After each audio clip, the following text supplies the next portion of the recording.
Enrolling in the Academy is really simple. You'll just go to our website, wblinc.org/academy. And when you get here, you'll see our main page and you can click enroll and it'll take you to this form where you're just gonna fill this out. It'll take you about 5 minutes. Once you submit this, you're enrolled in the Academy and you'll receive an email from me so you can pick the classes you'd like to take and join our Academy family. So we're an after-school program rooted in hip hop. So we have a bunch of classes that you may find interesting. You can go right to our website and go to our classes tab and you'll see some of them, from performing arts like hip hop theater, spoken word, hip hop dance, some of our business classes that are like a boss and walk it like I talk it, which would be more arts management and entrepreneur based. And then we also have things like our music classes, MCing and rapping and beat production and DJing. You can go to wblinc.org/academy to enroll.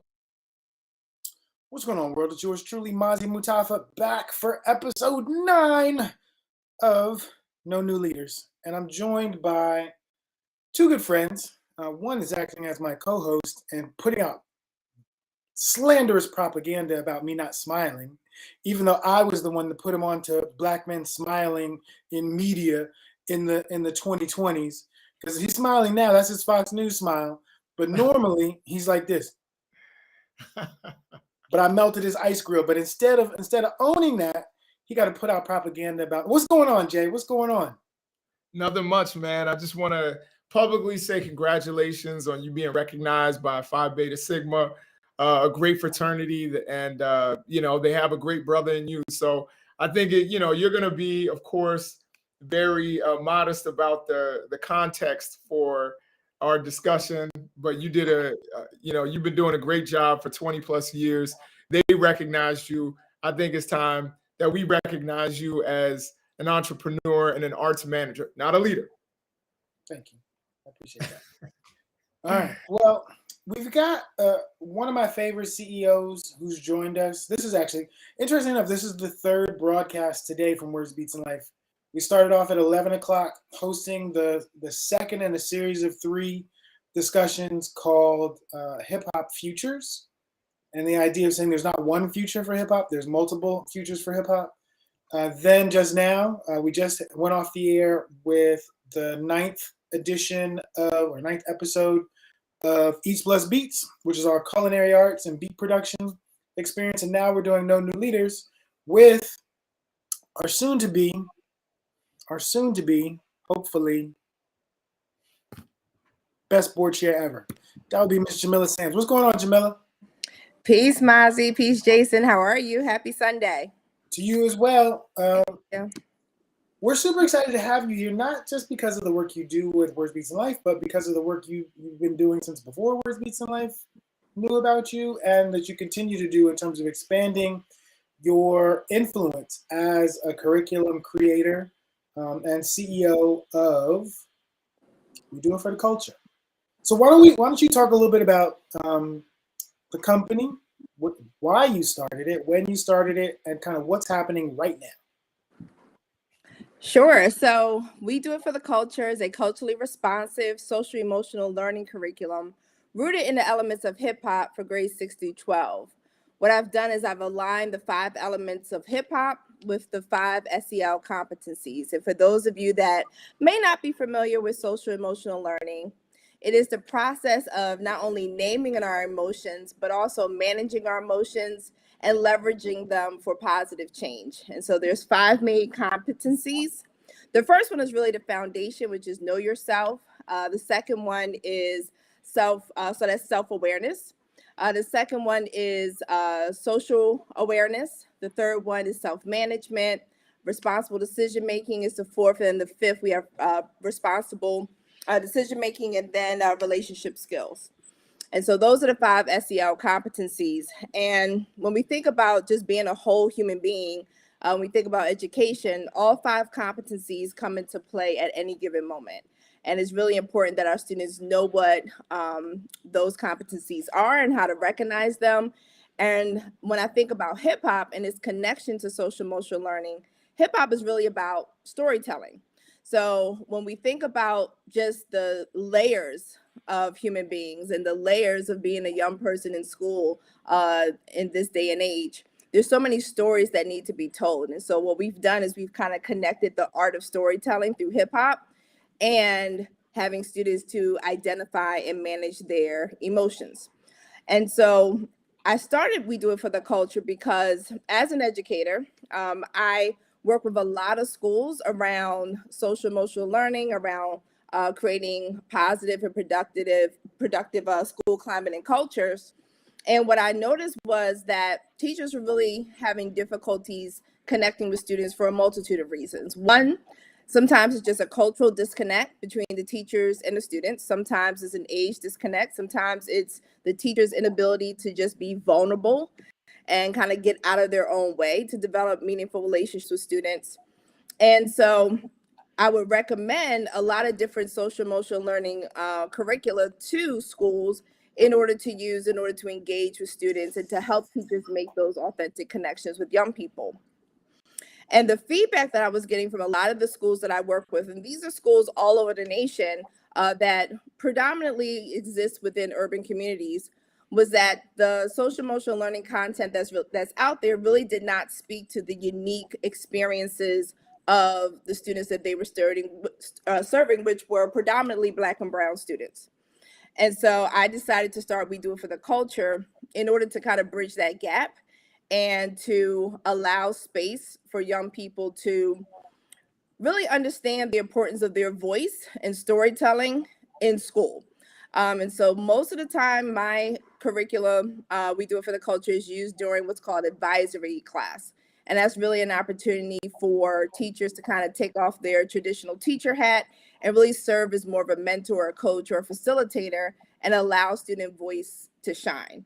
And so, we're really grateful for the engagement that We Do It for the Culture has been cultivating all over the United States. We're currently in about 10 cities right now, working with over 35 schools and thousands of students and teachers.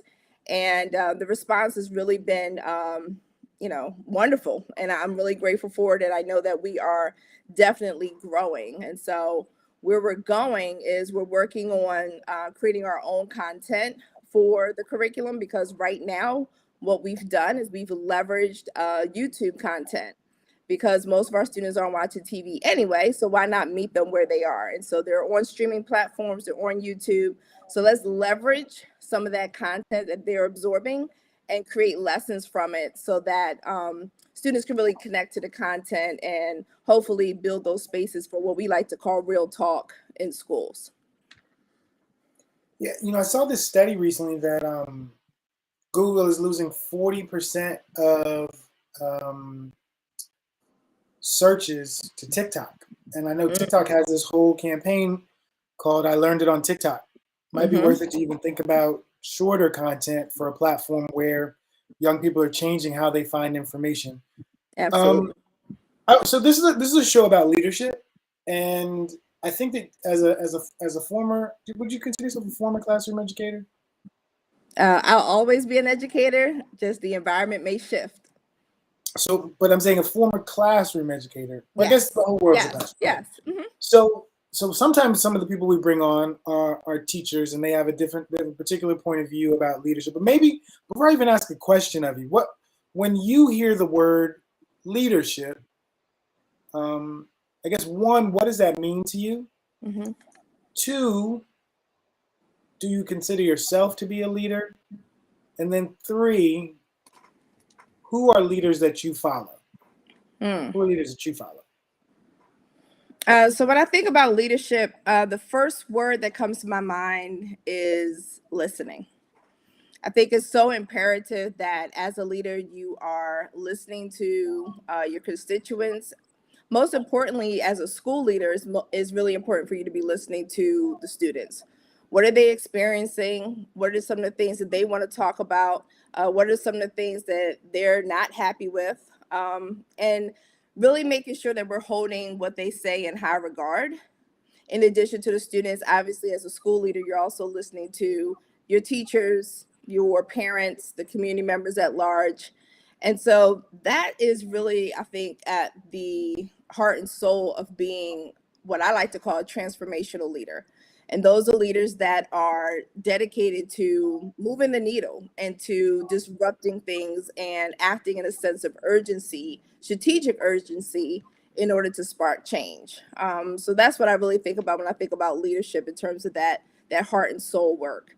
I do consider myself a leader. I've been in a traditional leadership role as an assistant principal, as the director of youth programs and different nonprofits over the years. And listening was really at the core of the work that enabled me to be a great leader. The second thing I really think about is love. It's like this work is passion work. This work is urgent work. And so you cannot approach educational leadership specifically without listening, without embodying love in every decision that you make. Sometimes it's tough love, but it's still love at the core of that work.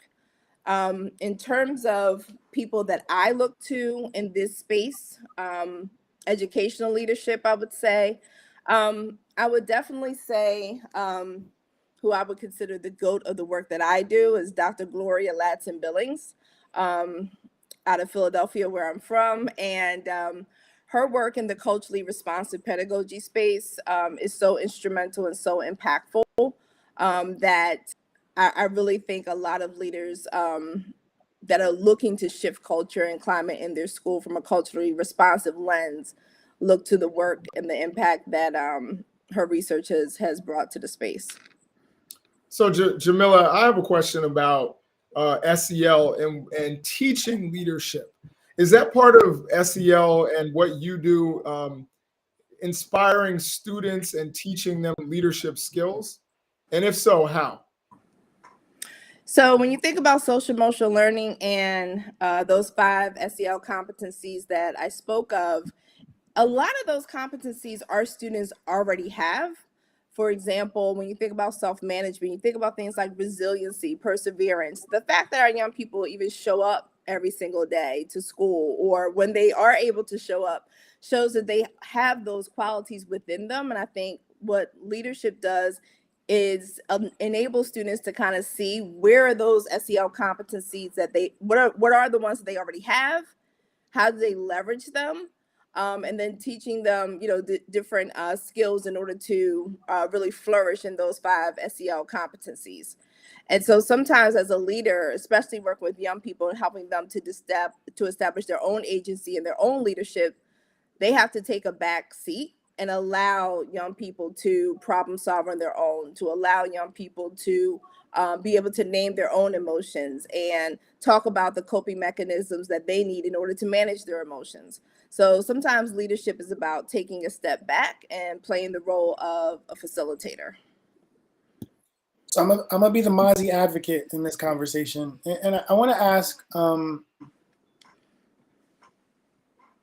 thinking about leadership in a school context. So I get leadership from a principal or the kind of principal, vice principal, that structure to teachers, but I don't understand the idea of leadership from teacher to student. I guess the reason why I don't understand is because in most school contexts, the students don't get to choose who their teachers are. Mm-hmm. They're given a teacher, and that they don't get to decide what it is they're going to learn, unless it's an elective space. And so there's not a lot of agency for the young person in decide. So all the things you said, totally understood. I'm just, because this is a show about leadership management, organizing, following. It's a show about these ideas that we talk about a lot, but my contention is a lot of things we call leadership aren't leadership, they're management. And that one of my underlying principles for someone actually being a follower is that they have choice, Mm-hmm. they have agency. And so a lot of times I'll point to things where you volunteer, or choosing your place of worship and the person who leads that place.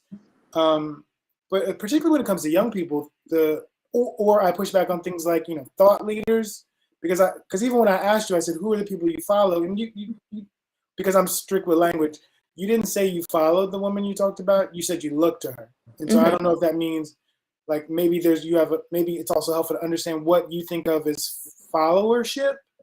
But do you think it's fair to describe being a teacher as a leader? Because like I would think of a teacher as literally an instructor or a guide, but not a person I've chosen to follow because they've outlined X, Y, and Z that I aspire to be or to do, etc. Mm-hmm. Maybe like in a sports context in a school environment, choosing to play on this team, choosing to be at this school to be on this team because this team has this coach.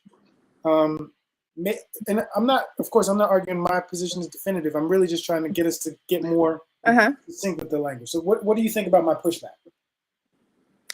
So I'm trying to, so your question is a teacher also a leader? Well, so it was describing the leadership of the school. Mm-hmm. Like what Jason said at the beginning, this is a thing we've been saying every show. Like I say, I'm not a leader, I'm a manager. Mm-hmm. And but the reason why I say that is because I lead Words Beats in Life, but that's a company, it's an organization. It has impacts on the people that choose to be a part of it. Mm-hmm. But I'm not a leader in the community because outside of Words Beats in Life, people aren't necessarily looking to me for guidance and direction or to follow me. You know what I'm saying? They might pay attention, and I argue that attention isn't following; it's attention. Just so you know, I was an English major in college, so like the specific words and what it is that they mean something to me, and I feel like we're just sloppy with how we describe things. And there are words to describe the things we're often describing that are not leadership. Other words that are equally as valuable, they're just not that. Well, you could disagree. Most of the guests have. When I thought about leadership, those are the things that came to mind for me, because I have teachers that I have looked upon as leaders. Even college professors, because the work that they did on a collegiate level, even in the classroom, expanded outside of the realms of that university, especially when you have leaders as educators that made such a deep impact where you've taken the knowledge that they've given you and you've applied it. So now you've moved from learning to liberation. You not only applied it for yourself, but you've applied it to and for other people and made an impact that spans well beyond when you served as a student in that person's classroom. So I understand what you're saying,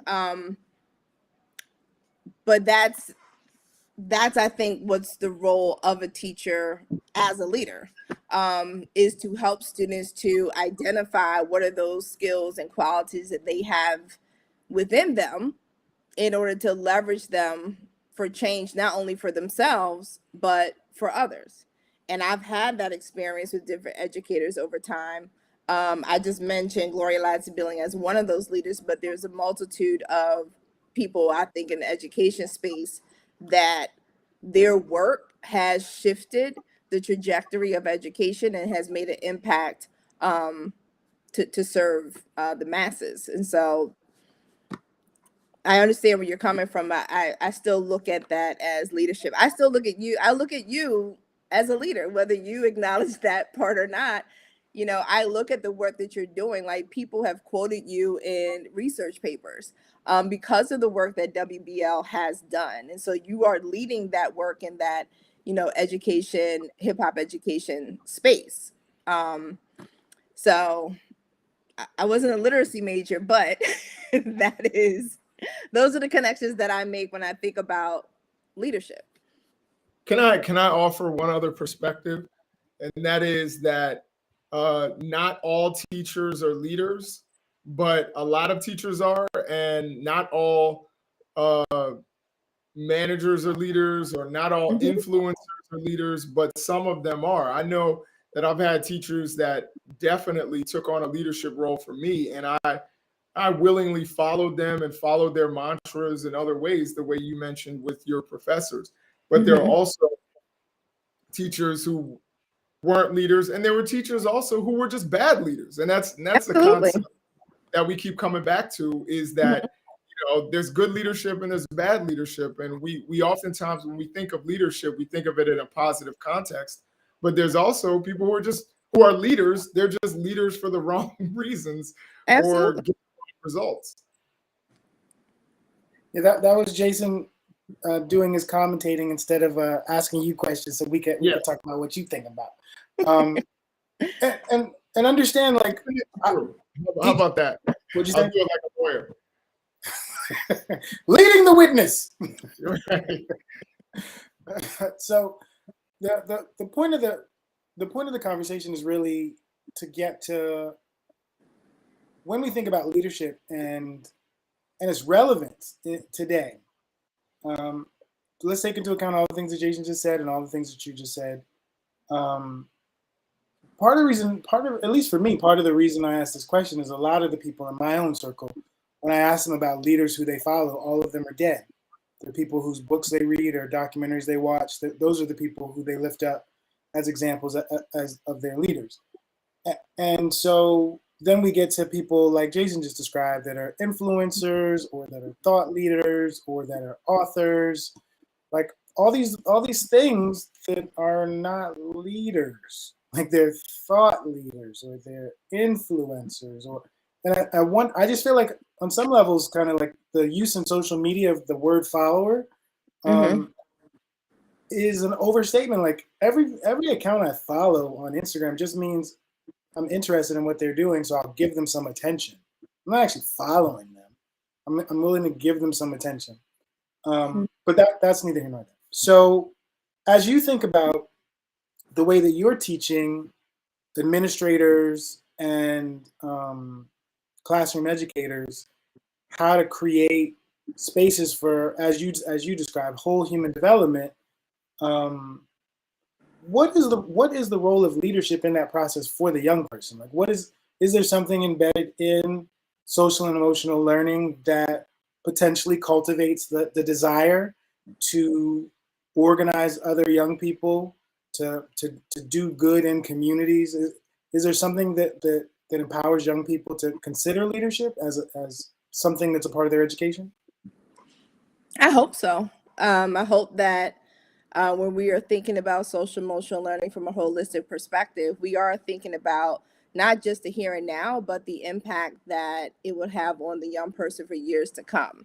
And so when we think about those SEL competencies like know yourself or self-awareness, that is at the core of being a great leader. Like there isn't a great leader that does not know who they are at their core, knowing their values, knowing what they would live for, what they would, die for, what do they stand up for. All those things are embedded in what makes a great leader because it keeps them focused.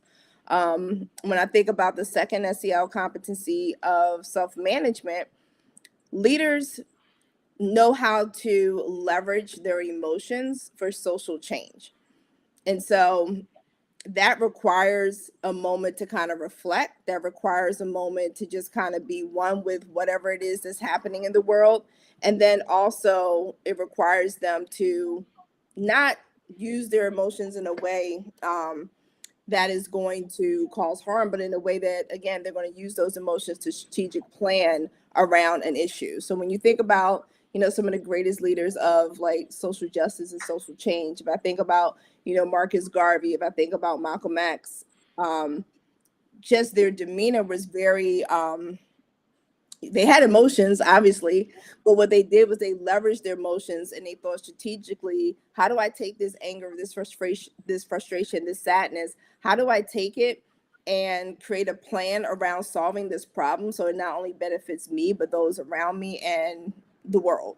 And so that's self-management, which is, again, very imperative for great leadership. When I think about social awareness, knowing what's happening around you in your backyard on a national level, on a global level, that's something that great leaders need to know and need to be able to respond to when things happen. Responsible decision making, moving with empathy, moving in an ethical way, and making decisions that are positive and that impact, whatever the problems that we're facing. And then last but not least, relationship skills. Like how do you reach across and, have conversations with people who may not think the same way you think, but you're able to build a rapport with that person so that you're able to seek understanding. And so we're taking it back to that original word that I associated with leadership, which is listening. And so when I think about all of those SEL competencies, and we could probably dive deeper into all of those and how they relate to leadership by cultivating spaces where students are able to recognize those 5 SEL competencies, and really understand the power of leveraging them for social change. We are creating the space for students to become leaders, even if it's just on a small scale, just planting those seeds immediately in that classroom setting so that they can, eventually see how they can be a leader in other ways, whether it's not immediate or long term. So Jamila, I kind of have this question about the educators that you've worked with. And have you had any that have tried to teach SEL who were not themselves socio-emotionally competent? Absolutely. Absolutely. And it shows. At the core of this work is really about being vulnerable. And so as an educator, again, you're a human being, and there's so many layers to us as human beings. So if you are not vulnerable, let's just say if you're not vulnerable at home with your partner or with your family, the likelihood of you walking into that classroom and being vulnerable is very low. And so in the work that I do around SEL with adults, we spend a lot of time, really thinking about what do those 5 competencies mean as adults, not even as educators, just as who we are today, in our whole selves. What do those things look like? And having teachers really take the time to reflect on what are the SEL competencies that they struggle with, what are the ones that they feel like they embodied or they feel like they do well with, and having those really deep and authentic conversations with the adults, even before we start talking about we do it for the culture or anything else related to programming in schools. Let's just get to the core of who we are as educators and tap into our why for doing this work before we find ourselves in front of students and try to do the same thing. Because if we're not able to do it and really model that for students, then we're not creating that authentic space that we're trying to achieve in the classroom. All right, so I got 2 questions as options. One would be in a hip hop space, who would be artists that you would consider to be leaders? That's one option. The other option could be, which artists' work would you use as primary reference to teach about SEL as good examples or bad examples of folks that have the kind of emotional competencies that we're talking about? So either leadership or SEL. I gotta think on that one because I'm thinking about what you said about leadership versus following or influencing.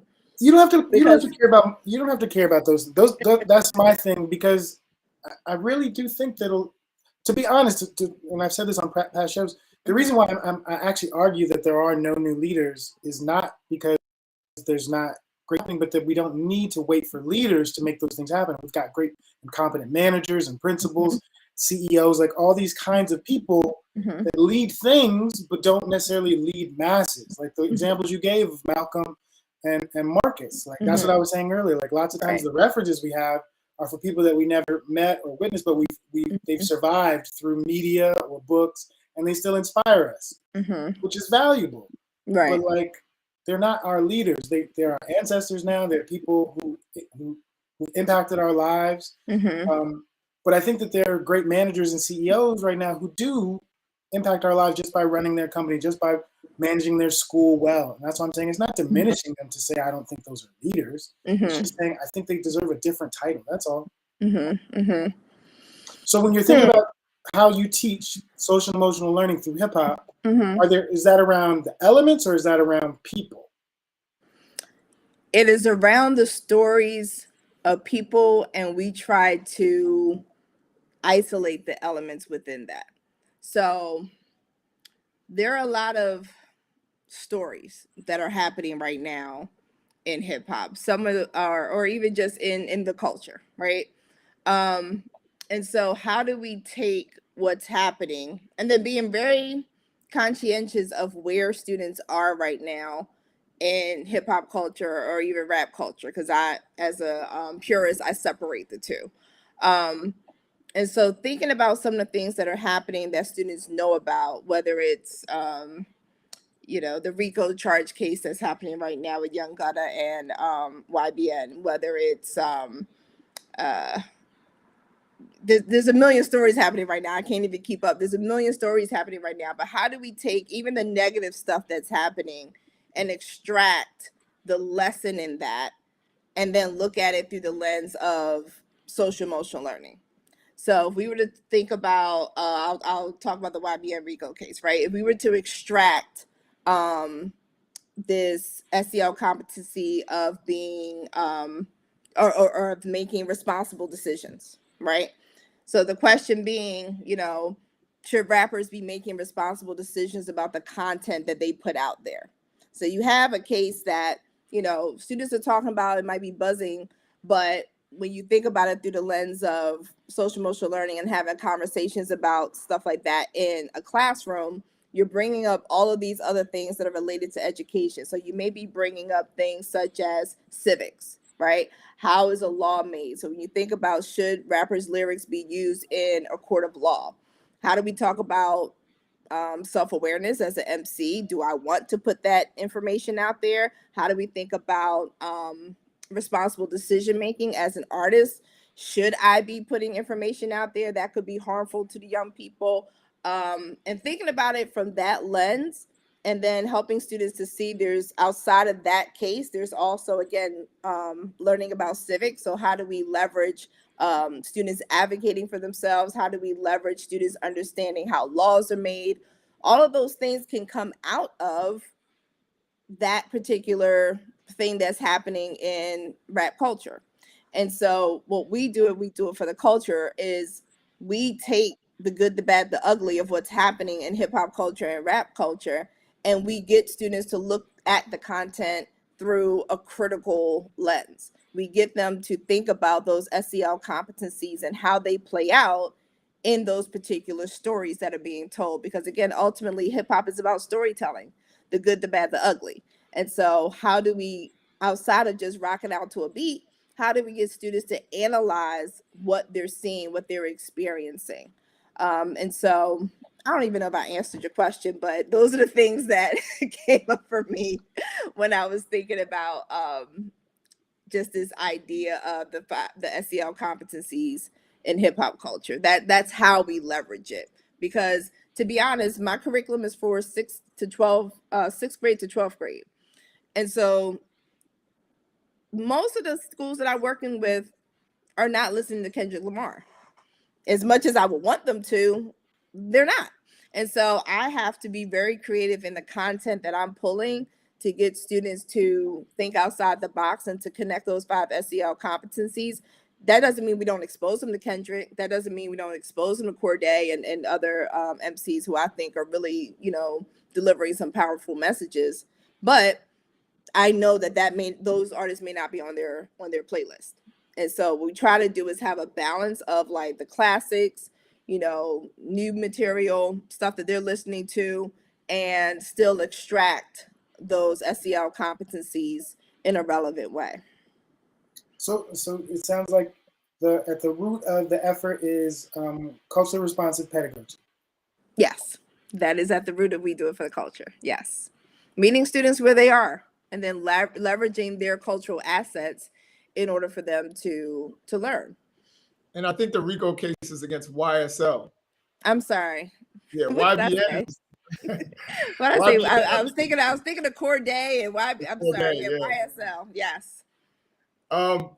But having said that, like, what is the process for that you go through to extract those messages from some of the artists that it's really difficult? And also I'm curious, what are your students listening to?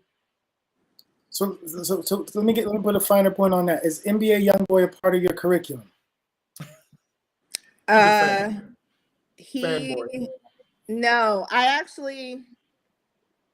I'm trying to think. He is not.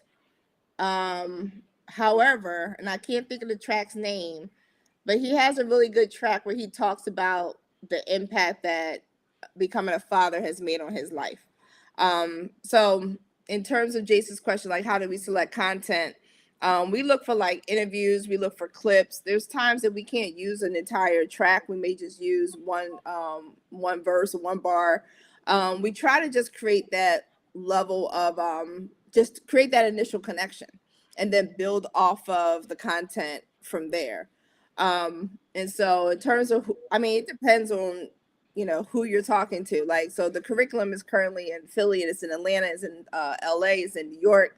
So, I have students that are still, listening to Juice World. I have students that, are listening, that may be listening to Little Durk or, Lil Baby. Like the range is pretty wide. And then there's a lot of local artists that students are listening to. So my team really has to think about, some of the local artists, based on the schools that we're serving, and we get feedback from the schools as to kind of what are some of the social issues that students are facing in that particular area of the United States.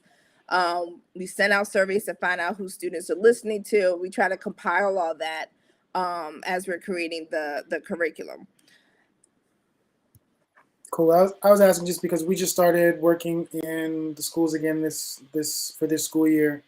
And all of the boys are talking about NBA Youngboy. Mm-hmm. And so it actually made me go and listen to one of his albums. And I was like, this actually isn't terrible. I thought I came in expecting it to be, because I don't really think he's a great rapper based on the way I think about rap, but he's got some songs that are actually good for the school that he's a part of. Like his offbeat rhymes, like they work with some of the tracks. The real resistance for me was just there's some rappers that I really believe when they talk about violence. It's like I can't really rock with you. Like 21 Savage is a great example. Mm-hmm. Regularly talks about sending teddy bears to the mothers of the people he would murder, and I'm just like, I just really can't rock with that. Like, yeah, I actually believe he would do it. Yeah, entertainment. And that's the thing, having critical conversations with students to get them to analytically think about the business and the capitalism behind the culture is so, so important, because some of those tracks on what's his name? Youngboy? Yes, thank you. May not, as we know, do not get played on the radio for that reason. So when students really understand the business side behind rap culture, behind the capitalistic side of rap culture, when they understand the school to prison pipeline, when they understand all those things, they can start to look at these things through a critical and analytical lens. And so, again, it's about meeting students where they are. So again, I may not put that in our curriculum, but I may grab a few bars and be, not all teachers could do this, right? But for those that can, grabbing a few bars and having a conversation around with students to get them to understand this. Not only may it be a reality for some people, but again, when you look through the lens of responsible decision making, when you look through the lens of self-awareness, what is going through the artist's mind when they're creating this, and who are they creating it for? And what's their why behind it? Is it to get a check, or is it to really tell a story that needs to be told? And so the more we're able to meet students where they are and ask them the same questions like you're asking me, I think it lends itself, a deeper understanding of the content that they're accessing. It makes them look at it differently.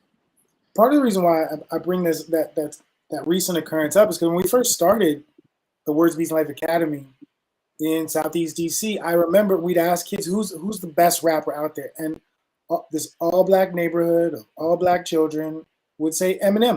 Mm-hmm. Eminem was the best rapper in their opinion. And at the same time, this is also still around the time that Bomani, I think all of our mutual friend, put out the song Read a Book. And there was all this backlash from the civil rights generation about the song. And we would talk to kids and be like, so what do you think about this video? And they would be like, they'd have nuanced responses about what it was trying to communicate, what they actually got from it, and understanding why adults were offended. They'd be like, it's a good song. And it's really about the message it's trying to convey, which is to read, to do better. Versus adults are like, you can't poison our children with it. And it's like, kids are often much smarter than they're given credit for. Absolutely. and often think more deeply when given an opportunity to share their thoughts about things. Mm-hmm. And this is where that cultural responsive pedagogy piece matters. That like if your classroom about whatever subject also brings in the life and experience and the concerns of your students, they're going to engage with all of the content in a way that's different because they recognize you see them as a whole person that Exactly. brings experiences and knowledge in. They're not just a receptacle of your information. They have their own information to share with you. You want to jump in, Jay? Yeah, so it's interesting. I was kind of wondering because you said, Jamila, that you use a lot of different artists, and one of them that you mentioned was Lil Baby. I'm interested if you have watched Lil Baby's documentary. I have not yet. Okay. The last one, the last two documentaries that I watched was Meek Mill's documentary, and can't think of the other young man's name that with the rainbow hair. I can't keep up. Tekashi 6ix9ine. Yes, thank you. Yes, those are the two last hip hop based documentaries that I've watched. So I've not watched Lil Baby's yet. When you have time, check out the Juice WRLD one too. Okay. Yes. Definitely that's on my list to watch. Yeah, I mean, I think the Lil Baby one, I think will give you even a different perspective. I think Lil Baby is a nuanced artist too. I think he says a lot of different things and has a lot of different messages. He reminds me of a lot of the people from our generation who were rapping and had kind of a nuanced, 360-degree message. But I think his documentary, if you're looking for material to show your students, that kind of really, really shows how that, it shows how he developed, I think would be really interesting. So yeah, I'll check it out. Yeah, my only comment, I think it's on Prime. Okay. And I think it was really eye-opening for me because as an older guy, we tend to put all these guys in this box, which we shouldn't. And we should know better because every generation of hip hop does it to the next generation. Right. Literally. That's how it happens. The 70s people did it to the 80s people. The 80s people did it to the 90s people. And the 90s people are still doing it to everybody who's come since. Right. But I think you start to get a different perspective on what these young guys are doing when you look at Lil Baby's documentary. No, Jason raises a great point, especially for you as the CEO of We Do It for the Culture. For a regular classroom educator, just staying up to date on what's the latest thing out, it's got to be tremendous. It's virtually impossible. But for you as a person that's designing curriculum and working to try to distribute that curriculum, like what's kind of the process for staying relevant in terms of the latest thing? Like, is part of your process dedicating time to just doing research to find out what's happened in the last month or the last 3 months? Like, what's that process for creating curriculum that teachers are able to bring into their classroom? Yeah, part of that definitely is staying on top of it, but I'll be honest, like as a CEO, I can't do everything. And so I actually have a team of content developers and they are probably a decade younger than I am. So they are really the ones that are, staying on top of everything as much as possible.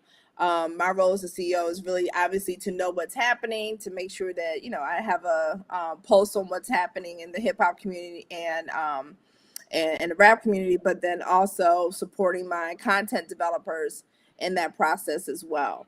But we also are in the process of bringing on student interns. And so these would be middle school and high school students that are going to be helping to contribute to the content.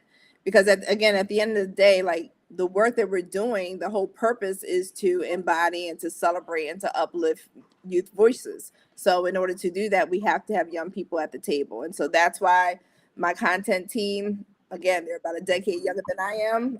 That's why we bring young people on as interns. But really, they're the ones who are front and center. And I just want to make sure that I'm giving them the agency and the autonomy to do that. it almost feels like part of the future of We Do It for the Culture might be teaching principals and school administrators how to do that same thing, how to make room for young people to have an impact on what's happening in the classroom. Absolutely. That's how you build leadership. You jumping back in, Jay? No, I'll defer back to you. So as you're thinking about the future of your company, because we've talked a little bit about how you started, we talked about kind of where you are,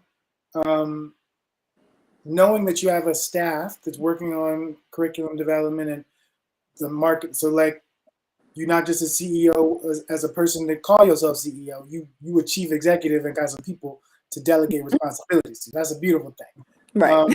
When you think about the future of We Do It for the Culture, what are some of the things, without giving away or tips or tricks to your would-be competitors or cooperators, what do you see as the future of your work? I say cooperators because you don't always have to compete, you can cooperate. So Absolutely. So we're going to ride the wave of, again, just centering youth voices. And so the curriculum is just kind of one layer.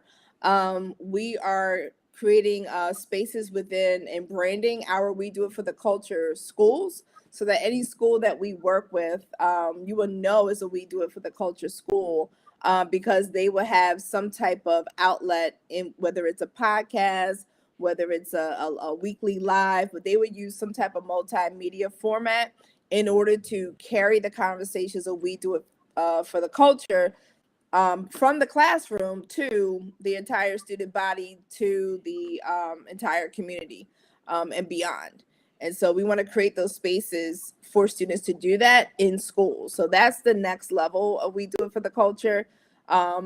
Really thinking about podcasts and other forms of media in order for them to carry these conversations on, so that they're not just living in advisory classes or in the classrooms themselves. I'm kind of interested because Jay's he's deferring to me for the moment. I'm kind of interested. We've talked a lot about kind of the thought leadership that you've been involved in with things like Hip Hop Ed, and the CEO responsibilities for running your own company. You've also been on boards of directors, including our board of directors. I wonder how the things that you're learning about emotional, or teaching about emotional intelligence, and about building out processes, how that's relevant in things like governance for organizations, like either hip hop spaces or creative spaces. I know we're not the only boards you've ever been on, so how do you feel like the things you're doing in your day life transition over into kind of your community give back, your community leadership?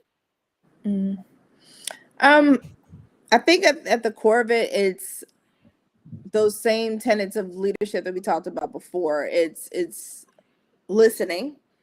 And the more that I surround myself in different environments, the more I have to check in with myself around my ability to actively listen. Because there is so much information that's coming to us all the time, that I really have to be intentional with my listening. And so that's first and foremost, and that spans all different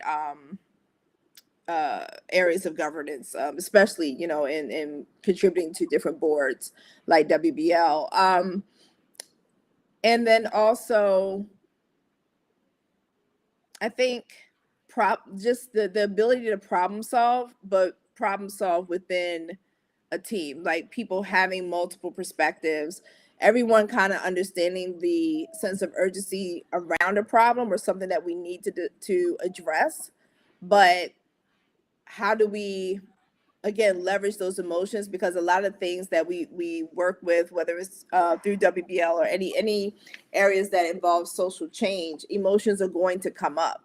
And so just remembering at the core, like, why we're doing this work, listening to the multiple voices that are contributing to this work, but then working together to strategically solve some of these problems, or plant seeds in order to address some of these problems, because a lot of these problems are not going to be solved overnight. That's why we build out 5-year, 10-year, 15-year plans. But at the same time, we have to know that we are on the right pathway in order to addressing that and to sparking that change. And so I think, definitely, like I said, listening, problem solving, and really empathizing with each other, because everybody's bringing their whole selves to the table when you have these conversations, and just understanding where people are. So along those lines, what are the metrics by which you measure success? And has there ever been a point since you've been doing this where you've looked at your curriculum, or you've looked at whatever metrics that you judge success by, and said, we need to change course? Mm-hmm. So I when it comes to like quantitative data, I would definitely say like just the amount of users, subscribers we have, the frequency in which people are accessing the platform. But for me, it's the qualitative data. It's the testimonies from young people. It's the testimonies from educators and principals, and the feedback that we get around schools using the curriculum. That for me is so powerful. The emails that we get to say, wow, I had a really deep conversation with my students about this, in advisory. Thank you so much for that lesson. Those are the things that I know, it's working. That energy is definitely working. In terms of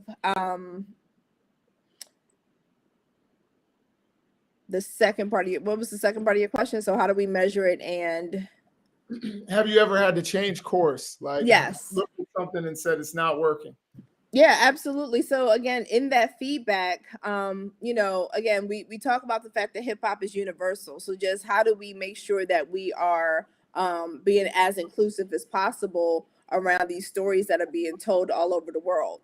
So that's something that we're working on, just making sure that we have a wide variety of content from, all different types of communities that are lifting up hip hop wherever they are. And so we had to change course, and then they're little tweaks, like at the essence of what we do, schools really do appreciate it and they are engaged, but there's always things that we can improve upon. And so that's why that feedback is so essential. And so content is constantly evolving. And we send out new lessons every 2 weeks. And so we want to show our subscribers that we're listening, and we're making those changes. But for any like drastic changes, this is our second year.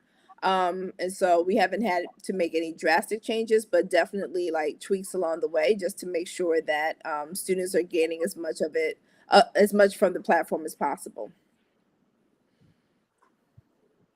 I remember at last year's retreat, a sister by the name of Jaquanda Villages joined us from Chicago. And one of the things that she had suggested that needed to be a greater part of the work of Words, Beats, and Life over the course of the next year was the idea of radical love. It was the second time that idea came up. The first time was at our think tanks. And it was Sage Morgan Hubbard who talked about the idea of incorporating radical love into the work we do, which is why the t-shirt you're wearing says Words, Beats, and Love. I wonder, when you think about your own work and your own life, like, how does love show up in the work that you do, the life that you're living, and the difference you're trying to make in the world? Mm-hmm. So thank you for that, because that's exactly how I start every single professional development. We play Tiana Taylor's We Got Love, and we ask that very question: how has love shown up for you? And again, when you think about social emotional learning and just being a whole person, like, there's a lot of layers to Jamila Sams right now. I am a full-time CEO. I am also a full-time caregiver to a 101-year-old, my grandmother. I am also grieving the loss of my father that passed away last year. I have a home to attend to in Baltimore. So there's so many layers to me, and love permeates all of those layers. I have supported people like my mother and my friends that, and my family that, are supporting me every step of the way to make sure I'm able to juggle all of these things that I have on my plate right now.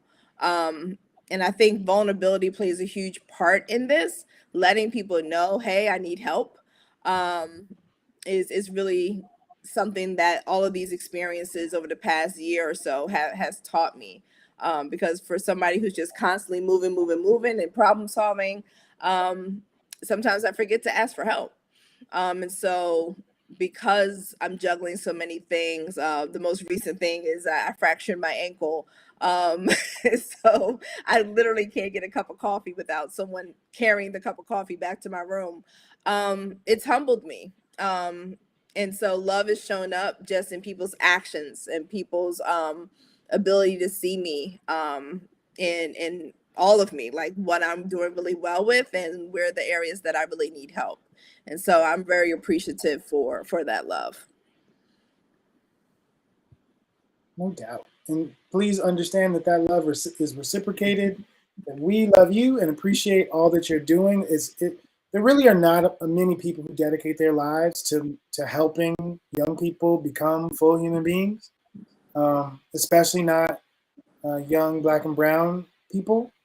And so I really appreciate the fact that not only do you love them, but you love hip hop enough to try to figure out how to engage them without preaching to them, to be useful, to think about how their educational experience can be useful, and not just for tradition's sake. Like you and I had a little bit of a back and forth, and you had per usual, I'm always in the minority with most of the things I think, around encouraging young people to go to college as the thing. Mm-hmm. And so with that, I wonder if based on your own personal thinking about the difference that education can make, I wonder what in the best of all worlds, young people that come through school and use the We Do It for the Culture curriculum, what's really the best case scenario for what happens in their lives from your point of view? Wow.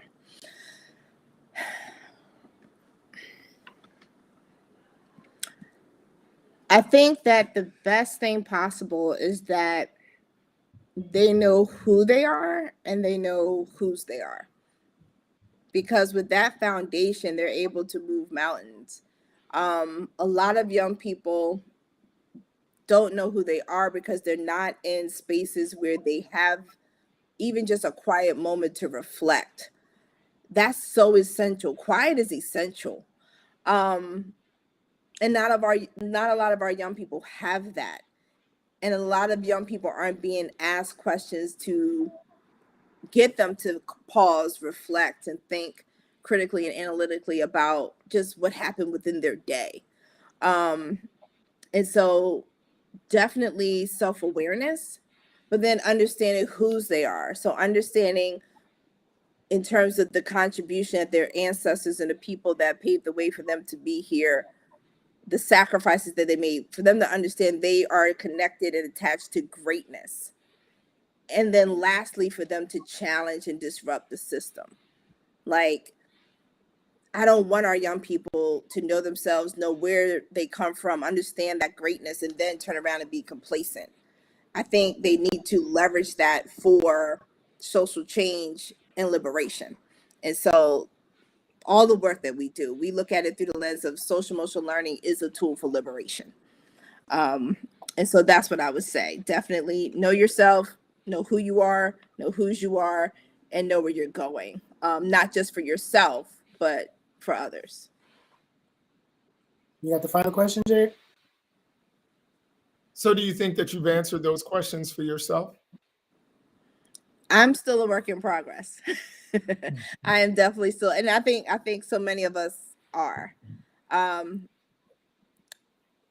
Who I am today is not who I was a year and a half ago. For someone that is, like I said, running a company full time and caring for a 101-year-old, and just juggling so many things, I definitely have grown tremendously over the past year and a half. And I think things are just going to keep showing up. And when they do show up, I'm going to approach them differently. Now that I've had these SEL skills that I've had to leverage, and not be a hypocrite, like take those SEL skills and actually leverage them for my own social change and my own personal change and growth. And so, no, I don't think any of us are ever going to be 100% there, but we need to at least recognize the importance of knowing who we are, knowing whose we are, and knowing where we're going, even if it changes. For people that want to get access to the curriculum, how do they do that? Yes, we do it for the culture could be found at we do it the number 4 theculture.com. You can also follow us on Twitter and Instagram at SEL the number 4 the culture. Jamila, thanks so much for joining us today. You are an amazing leader, creator, curriculum developer, educator, and we appreciate your time joining us today. Wishing you a speedy recovery and sending you our love to elevate your light. Thank you so much. I enjoyed this conversation, gentlemen. Thank you so much. Thank you. Thank you. Thank you. All right, Jane. That's episode 9 in the books. You gotta stop leading the witness, bro. You got. Let's see if they come to your conclusions with your questions. I only did it once, and I just wanted to put a different perspective out there. I got you. It's all good. This is part of what makes it fun. So that guy over there is Dr. Jason Nichols, professor at the University of Maryland. He's out. I'm Mazza Mustafa, executive director of Words, Beats, and Life. Feel free to join us next Sunday for the 10th episode of No New Leaders. And if you live in Washington, D.C., I now have a weekly radio show on Tuesdays on WPFW 89.3 from 3 to 5 o'clock called Something to Say, where we incorporate the voices and experiences of young poets dealing with social issues in the community. This month, for September, we're looking at gun violence. All right? Thanks so much for joining us. No New Leaders. Ideas, they shake you out of your sleep like when a toddler creeps. Totality of the deep, the mere thought of an unconscious manifestation carried out with the beat. Positive charged protons creating neural explosions. Time hiccups when fingers and pads touch. Dead air smiles because it knows what's coming. The countenance of the clock claps hands. The choreography of the knock slaps jams. And you be like, who made this? Vertebrae responding to the call so bad they make a B-girl curve the wall.